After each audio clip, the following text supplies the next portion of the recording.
اعوذ باللہ السمیع العلیم من الشیطان اللعین الرجیم بسم اللہ الرحمن الرحیم الحمد للہ وکفی وسلام علی عبادہ الذین اصطفی اما بعد فقد قال اللہ سبحانہ تبارک وتعالی وهو اصدق الصادقین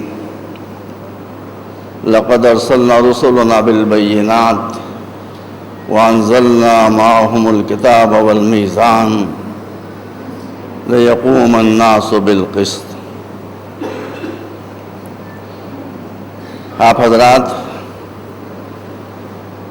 امام زمانہ عجل اللہ تعالی فرجہ الشریف کے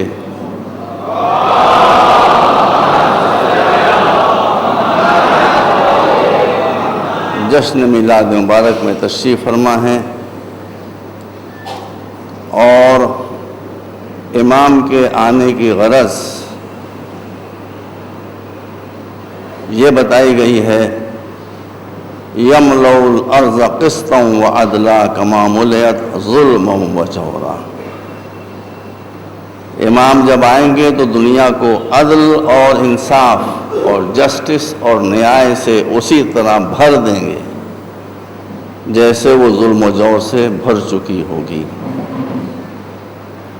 اسی لیے میں نے سورۃ الحدید کی 25ویں آیت کا ایک ٹکڑا آپ کے سامنے پیش کیا ہے، جس میں ارشاد ہے کہ ہم نے یعنی اللہ نے جتنے بھی رسول بھیجے، جتنے پیغمبر بھیجے، جتنی کتابیں آئیں، جتنی شریعتیں آئیں، جتنے معجزات ظاہر ہوئے، از حضرت آدم تا حضور ختمی مرتبت 1,24,000 کم و بیش جو پیغمبر آئے، یہ 1,24,000 پیغمبروں کے آنے کا ٹارگٹ صرف اور صرف ایک تھا کہ لِيَقُومَ النَّاسُ بِالْقِسْطِ، کہ دنیا سے ظلم کا خاتمہ ہو جائے اور پوری دنیا میں انصاف کی حکمرانی ہو جائے۔ مشکل یہ ہو گئی ہے کہ اسلام کا فوکس ہے انصاف کے اوپر اور جسٹس کے اوپر۔ وہ سارے انبیاء کے آنے کی غرض یہ بتاتا ہے کہ دنیا سے ظلم کا خاتمہ ہو جائے۔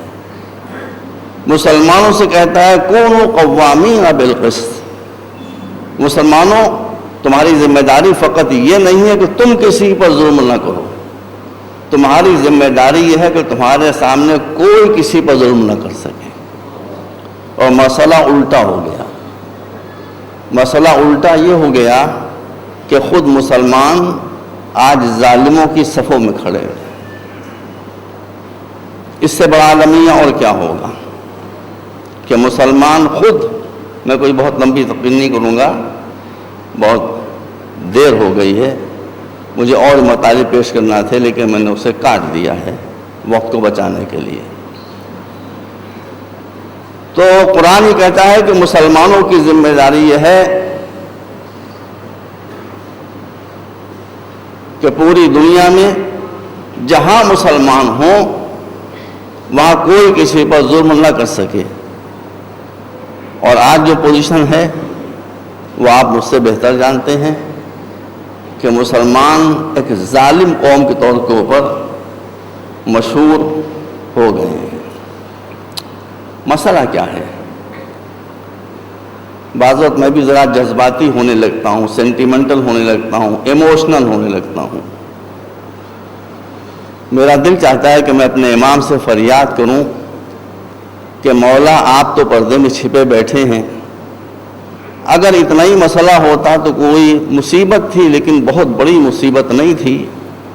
مصیبت بالائے مصیبت یہ ہے کہ آپ پردے میں چھپے بیٹھے ہوئے مفتی ہمیں کھائے جا رہے ہیں، یہ ہے مصیبت، مفتی ہمیں کھائے جا رہے ہیں۔ مفتیوں کے جو فتوے آ رہے ہیں تمام ماشاءاللہ علماء کرام پہلی صف میں ایک سرے سے میرے سامنے بیٹھے ہوئے ہیں، ہماری شریعت ہیپرزرڈ وے میں نئی بنی ہوئی ہے، بہت سسٹمیٹک ہے. اس کی بنیاد ہے، دین کی بنیاد دو چیزوں پر ہے، عدل اور عقل کے اوپر. اسلام وہ دین ہے کہ جس میں کوئی بات عقل کے خلاف نہیں ہو سکتی. مسلمانوں کی ہر بات عقل کے خلاف ہوتی ہے. اسلام کی کوئی بات عدل، نیائے اور جسٹس کے خلاف نہیں ہو سکتی. مسلمان مفتیوں کی ہر بات عقل کے بھی خلاف ہوتی ہے، عدل کے بھی خلاف ہوتی ہے. میں کوئی پرانی باتیں آپ کے سامنے نہیں پڑھوں گا، سب آپ کے سامنے فتوے موجود ہیں. یہ فتوے نہیں ہیں، یہ فتنے ہیں جو ہمیں کھائے جا رہے ہیں ہم کو. ایک فتویٰ کسی بند سے یہ چھپا،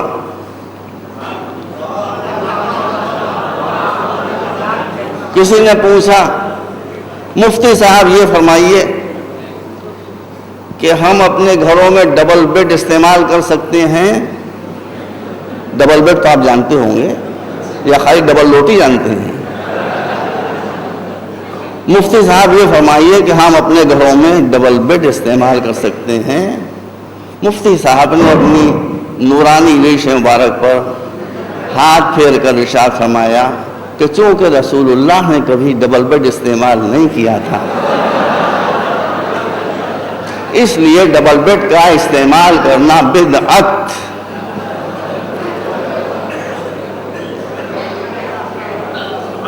اس لیے دیکھیے اس لیے ڈبل بیڈ کا استعمال کرنا حرام. ڈبل بیڈ کا استعمال کرنا حرام ہے. مسلمانوں کو متوجہ کرنا چاہتا ہوں کہ جو مفتی صاحب میاں بیوی کو ایک جگہ نہ دیکھ سکے، وہ شیعہ سنی کی ایک جگہ کہاں دیکھ سکیں؟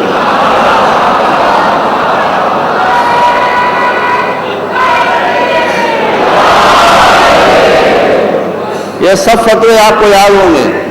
ویسے فتاوا کی تو ڈھیر ہے میرے پاس، یا اللہ تو اگر وہ فتاوا میں نقل کر دوں آدھے مسلمان اسلام کو چھوڑ دیں گے.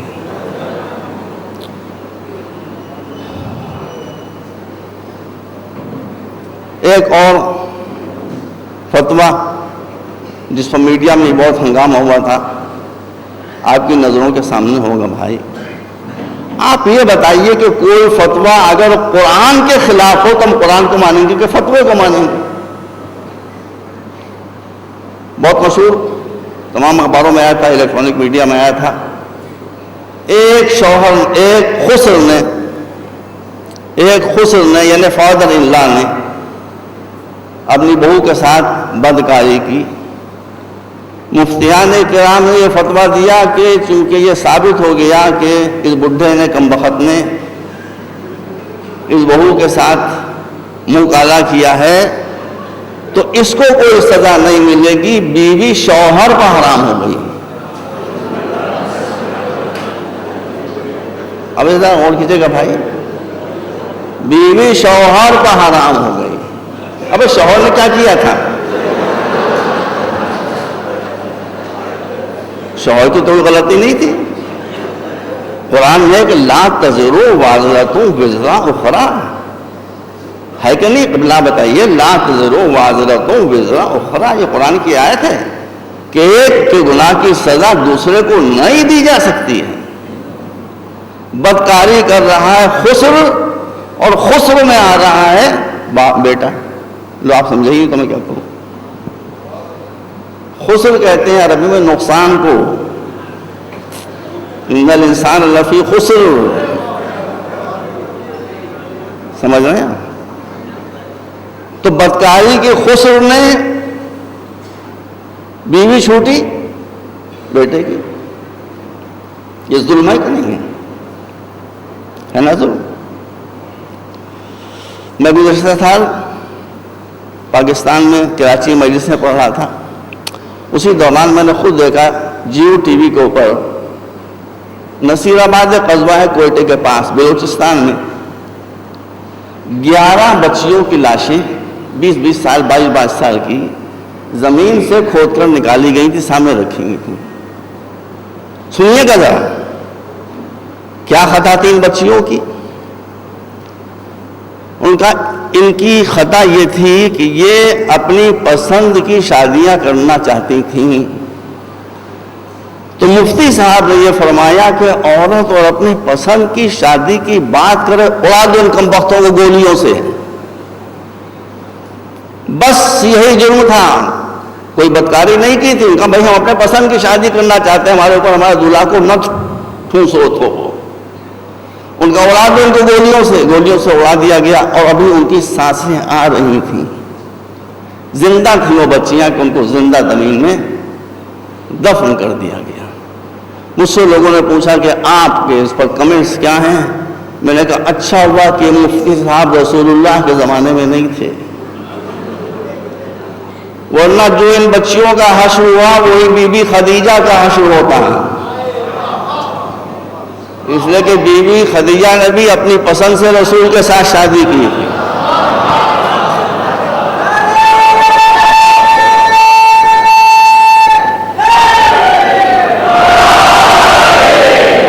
بی بی خدیجہ نے پیغام بھیجا تھا. تمام علماء کرام تشریف فرما. بی بی خدیجہ نے پیغام بھیجا تھا. رسول نے قبول فرمایا تھا. اب دولہا والا تو وہاں ہوتا نہیں تھا، وہ تو ہمارے یہاں سب ہوتے ہیں. لیکن رسول اللہ خود بعد میں بی بی خدیجہ کے گھر پر تشریف لے گئے تھے، اور بی بی خدیجہ کا خطبہ نکاح حضرت ابو طالب نے پڑھا تھا. ایک بات، قلم کاغذ اٹھا لیجئے یا گرہ میں باندھ لیجئے. میں نے عربی ادب میں ریسرچ کی ہے.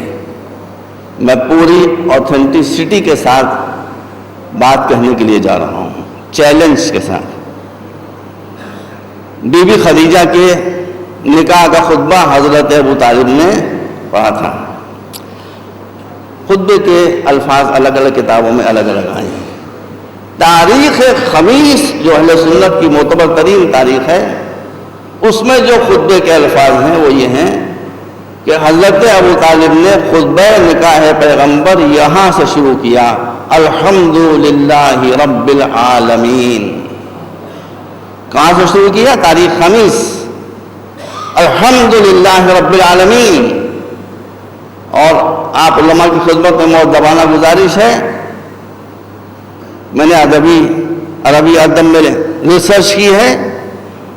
اس خطبہ ابو طالب سے پہلے زبان عربی کو آپ چھان ماریں، کہیں حمد و ثناء الہی میں الحمدللہ رب العالمین کا جملہ نہیں ملے گا. یہ میری گارنٹی ہے، یہ میری ضمانت ہے. سب سے پہلے عربی زبان میں الحمدللہ رب العالمین کا جملہ حضرت ابو طالب کے زبان پر خطبہ نکاح پیغمبر میں آیا. وہ عالم الغیب جانتا تھا مسلمان احسان فراموش ہیں. جس نے پیغمبر کو اپنی گودیوں میں پالا ہے اسی کو کافر کہہ دیں گے کچھ سب نہ صحیح. اس نے انتظام کیا، وَمَكَرُوا مَكَرَ اللَّهُ وَاللَّهُ خَيْرُ الْمَاكِرِينَ. اس نے ابو طالب کے اسی جملے کو اٹھا کر سورہ حمد کی پہلی آیت بنا دیا، اور ہر مسلمان سنی، شیعہ، دیوبندی، بریلوی، اہل حدیث، مقلد، غیر مقلد، سب کے یہاں یہ مسلم مسئلہ ہے کہ لا صلاۃ الا بفاتحۃ الکتاب. دوسرا سورہ آپ کوئی سا بھی پڑھیں، لیکن نماز اس وقت تک پوری نہیں ہو سکتی ہے جب تک آپ سورہ حمد تو پڑھنا ہی پڑے گا. تو ہر مسلمان کو نماز پڑھنا ہے تو سورہ حمد پڑھے گا، اور جب پڑھے گا تو کہے گا الحمدللہ رب العالمین. یہ اللہ کا انتظام ہے کہ جسے تم کافر کہہ رہے ہو اس کی زبان سے نکلا ہوا جملہ جب تک دوہرا نہ لو تمہاری نماز مکمل نہیں ہو سکتی. اور یہیں پر یہ بھی بات عرض کر دوں، ہمارے پر الزام اتہام مت لگایا کیجیے، مت لگائیے الزام اتہام. ہم ازواج نبی کا احترام کرتے ہیں، امہات المومنین ہیں، ہم کیسے احترام نہیں کریں گے؟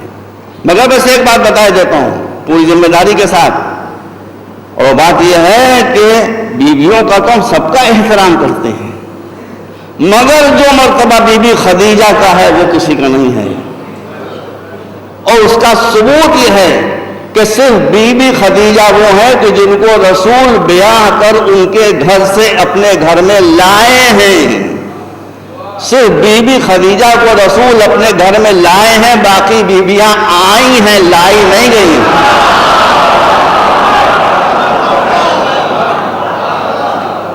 احترام ہم سب کا کرتے ہیں، مگر آنے والیاں اس کے برابر نہیں ہو سکتی کہ جو لائی گئی ہو۔ یہ بھی مسلمات میں سے سارے واقعات آپ کے سامنے ہیں، موضوع سے کیوں ہٹوں میں؟ مفتی کھا گئے ہم کو، مفتی کھا گئے، امام غیبت کے پردے میں ہیں، یہ بھی کم وقت نہ ہوتے تو ہمیں کوئی پرابلم زیادہ نہ ہوتی۔ حد یہ ہو گئی، قبلہ احمد علی عابدی صاحب بھائی آپ سے حضرات تشریف فرما ہے، آپ سے میں گفتگو بھی کر رہا تھا۔ حد یہ ہو گئی، کچھ علماء ایسے بھی ہیں عالم اسلام میں، کچھ مفتیان کرام ایسے بھی ہیں جو کہتے ہیں کہ آتنکواد جائز ہے، سوسائڈ بامبنگ صحیح ہے، اپنے کو دھماکے سے اڑا دینا، خود بھی مر جانا، بے گناہوں کی جان بھی لے لینا، یہ صحیح ہے۔ سن لیجیے غور سے، سنیے اور سمجھیے، نظر میری طرف رکھیے، دل کسی اور طرف لے جائیے۔ ہے اسلام میں آتنکواد نہیں ہے، دیکھیے کبھی حقیقتوں سے انکار نہ کیجیے۔ اسلام میں ہے آتنکواد، مسلمان میں تو خیر نہیں، مسلمانوں میں ہے آتنکواد یا نہیں ہے؟ بتائیے، ہے کہ نہیں ہے؟ القاعدہ کون ہے؟ مسلمان ہے کہ نہیں ہے؟ طالبان کون ہے؟ مسلمان ہے کہ نہیں ہے؟ ٹیررسٹ ہیں یہ کہ نہیں ہے؟ بتائیے، آتنکوادی ہیں کہ نہیں ہے؟ یہ لشکر طیبہ والے آتنکوادی ہیں کہ نہیں ہے؟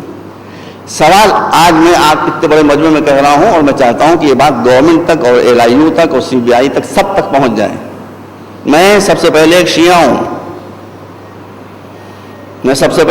ہوں، میں اپنے فرقے کی ذمہ داری لیتے ہوئے سارے میڈیا کو، LIU کو، گورنمنٹ آف انڈیا کو، CBI کو یہ بتا دینا چاہتا ہوں کہ شیعہ فرقہ وہ ہے جس کے 1500 برس کے اتہاس میں، جس کے 1500 برس کی تاریخ میں آپ ایک شیعہ نہیں بتا سکتے جس پر کبھی آتنکوادی ہونے کا سندیہ کیا گیا ہو۔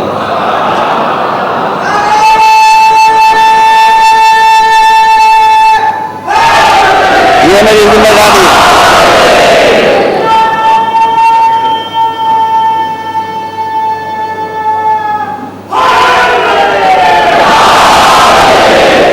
جس پر کبھی دہشت گرد ہونے کا شبہ کیا گیا ہو، نہیں بتا سکتے۔ لائیے دکھا دیجیے مجھے۔ میں شیعی تھوڑی، میں مسلمان بھی ہوں، لیکن میں شیعوں کا نام اس لیے لیا کہ میں خود شیعہ ہوں، تو شیعہ فرقے کی طرف سے تمہیں 100% ذمہ داری لے کر کہتا ہوں کہ اس فرقے میں تو آپ کو چور مل سکتے ہیں بھائی، افیمی مل سکتے ہیں، جوا کھیلنے والے مل سکتے ہیں، یہ سب گناہ اس فرقے کے ماننے والوں کے دامن پر دھبے ملیں گے، مگر آتنکواد کا دھبا نہیں ملے گا، دہشت گردی کا دھبا نہیں ملے گا، ٹیررزم کا دھبا نہیں ملے گا۔ میں نے اس لیے کہا کہ سب سے پہلے میں شیعہ، لیکن میں مسلمان بھی ہوں، میرا اسلام یہ کہتا ہے کہ ہر ایک کے بارے میں سچی بات کہو، اس لیے میں اب دائرے کو پھیلاتا ہوں۔ میں کہتا ہوں سنیوں میں کوئی بریلوی بھی آپ کو نہیں ملے گا جو آتنکوادی ہو، میرا ساتھ دیتے رہیے گا۔ کوئی بریلوی بھی آپ کو نہیں ملے گا جو آتنکوادی ہو، کوئی دیوبندی بھی آپ کو نہیں ملے گا جو آتنکوادی ہو، اہل حدیث میں بھی کوئی آپ کو نہیں ملے گا جو آتنکوادی ہو۔ سارے فرقوں کی ذمہ داری میں لیتا ہوں بحیثیت ایک مسلمان کے، نہ بریلوی آتنکوادی، نہ دیوبندی آتنکوادی، نہ خانقاہی آتنکوادی، نہ اہل حدیث آتنکوادی، تو پھر آتنکوادی کون ہے؟ میں گورنمنٹ کو بتا دیتا ہوں کہ اسے زیادہ ڈھونڈنے کی ضرورت نہیں ہے،